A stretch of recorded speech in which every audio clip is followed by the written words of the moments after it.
C'est un nouveau groupe de manifestants qui est venu faire entendre ses voix à l'appel mondial pour la libération des jeunes filles enlevées au Nigeria par la secte Boko Haram. Les contestataires ont marché près du siège de la CEDEAO, la communauté économique des États de l'Afrique de l'Ouest, basée à Abidjan en Côte d'Ivoire, portant des pancartes et scandant des messages pour appeler l'ensemble des dirigeants africains à intervenir sur le sort des adolescentes. Un appel qui intervient après que Paris a accueilli un sommet sur la sécurité en Afrique en présence de 5 chefs d'État du continent. Aujourd'hui, c'est seulement le Nigeria, le Niger, le Tchad, le Cameroun, le Bénin, etc. qui sont donc invités par le président Hollande pour pouvoir discuter de la question de la sécurité concernant Boko Haram. Mais nous pensons que tous les États africains ne sont pas épargnés. Donc ces États-là doivent vraiment se mobiliser pour éviter que ce qui se passe présentement au Nigeria puisse se passer dans un autre pays africain. Un plan régional devrait être mis en place pour lutter contre le groupe islamiste.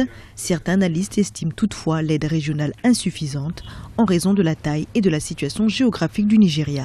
Prenez la région ouest africaine. Le Nigeria est le plus grand pays de la zone. Économiquement et politiquement, il est le pays le plus fort et lorsque des situations de conflit se sont présentées dans d'autres pays de l'Afrique de l'Ouest, comme cela a été le cas en Côte d'Ivoire, au Libéria, en Sierra Leone, le Nigeria est intervenu. Mais aujourd'hui, c'est au Nigeria de demander de l'aide.